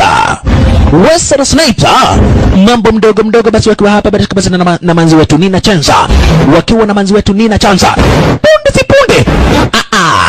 Jamaa wetu alikamatwa na yule mamuruki alimpata jamaa wetu Wesley Snipes ni kitanzi. Lakini sasa makosa ni kuwa huyu mamuruki is a special forces commando. He is a special forces commando. Manzi akacheki akaona hapana, Wesley Snipes atauawa. Na kwa hivyo manzi wetu akachukua position. Akajua wewe na kupiga risasi katikati ya kichwa utaishi kwa hadithi ya mashaitani. Patwa risasi katikati ya kichwa.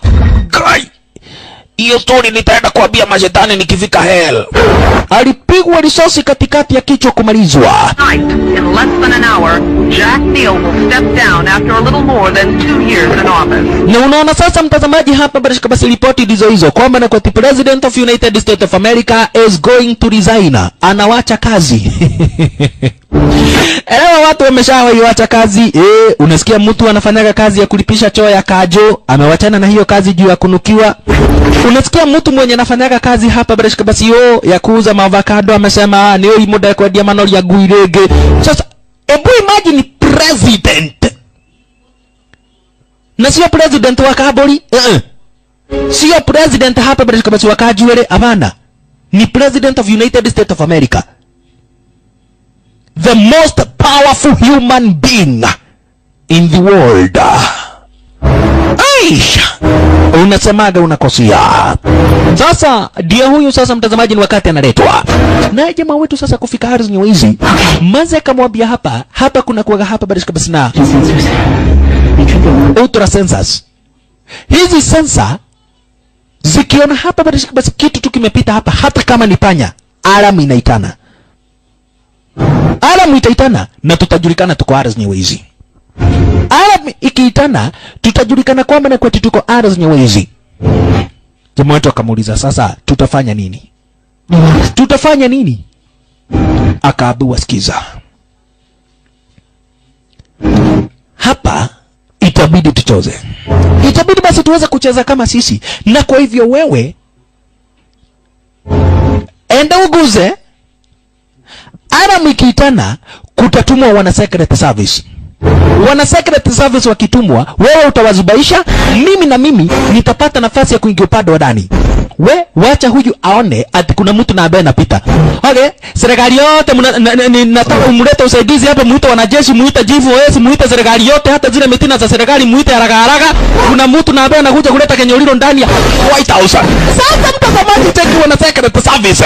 Wana secret service wakisikia ati kuna mtu amekuja hapa, kai modosha atoe gai. Kwani huyo mtu hajui Mungu ama namna gani? Unawezaje kuja White House uingie bila kualikwa? He. Hata kama ni bangi umevuta, itabidi kwanza ungetumia yani kama ziwa kidogo. Manze akaonekana. Manze sasa ni kuhepa, kuwazubaisha. Sasa hawa kufuata, naye Wesley Snipes akafika na akaingia upande wa ndani. Mwanzo ule mlango huwaga unajifunga automatically. Na kwa hivyo sasa Wesley Snipes aka upande wa ndani. Akaona hapa hatapatikana, pita upande wa juu. Akaamua kupita sasa upande wa juu. Mwanzo sasa amecheki, akaona hapa ataweza kupatikana jamaa wetu Wesley Snipes. Wesley Snipes apita sasa upande wa juu kumekisha kwa maana kote ameweza kumwokoa President of United States of America. Mwanzo watu na basi wanafanya kazi na yeye hawamtakii mazuri hata kidogo. Wesley Snipes naye mazote kufika hapa akasarenda. Hebu kaa chini. Hebu gunia kitoko. Hebu gocha kitoko. Unakuja hapa unakuja kuleta uchinga hapa, unataka tufutwe kazi. Na jamaa wetu Wesley Snipes hawana habari kwamba na kwa Timanze hakuwaga peke yake, wako pamoja na Wesley Snipes, na Wesley Snipes ameshapata nafasi ya kupenya upande wa ndani. Basha alielezewa vizuri tena zaidi basi na manzi wetu Nina Chansa pahali na ambapo atapita hadi aweze kupita upande wa juu. Na kwa hivyo alikuja akapita sehemu na ambazo watu wa mkono wanafanyia kazi. Unaona? Pahali watu wana mkono wanafanyia kazi. Pastor akachukua overall na kisha timu basi akavalia. Naye president mtazamaji ndiye huyu. Ameamua kwenda sasa kusaini ile resignation letter. Unaona? Ni wakati sasa anakuja kuresign Mr. President. Mwanzo amefahamishwa ameshindwa na kazi. Lakini Mr. President hajui kwamba na kwa mtazamaji mtoto wake ni kusetiwa alisetiwa. Unaona? Mtoto wake ni kusetiwa alisetiwa ili wapate nafasi basi ya kumsingizia president kwamba na kwa ameshindwa na kazi, na kwa hivyo itabidi aweze kuresign.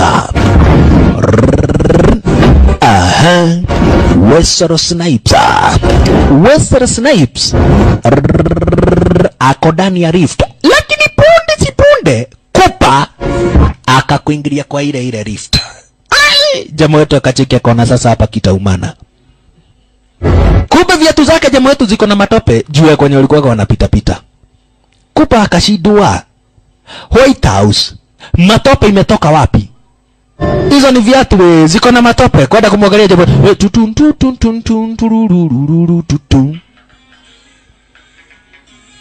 wewe chunga huyo mtu.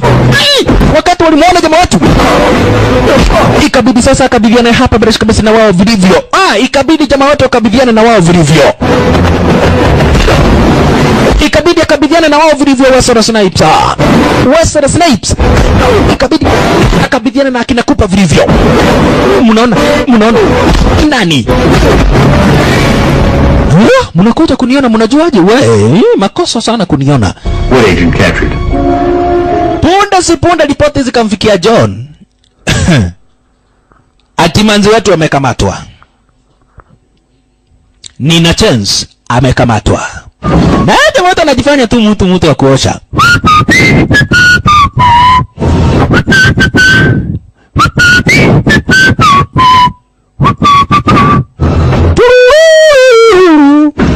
Anajifanya ati ni mtu sasa ati wa kuosha. Okay, unaenda kuosha wapi? Nani amekwambia hapa ni mahali ya kuosha? Jamaa wetu akacheki. Shikani huyo mtu ni hatari. Shit. Jamaa wetu akaonekana naye Mr. President akawa ni wakati anapitishwa. Mabodyguard wake president kuweza kumwekea cover faster. Spiking. Wakaabua huyu ndiye aliua Spikings. Your son is innocent. Lakini jamaa tulikuja akamwambia Mr. President, your son is innocent. Seal the corner. I am still not happening. Seal President akawafahamisha, I'm still the president. Na jamaa wetu akamwambia John, you are under arrest. Under arrest for conspiracy in the murder of Carla Towns and Nicholas Spikings. Yeah, tunakuweka ndani kwa sababu ya kumwangamiza Nicholas Spikings na yule manzi. Wewe ndiye na ambaye uliwaua na kisha timeo ukasingizia mtoto wa president na sasa unataka president resign.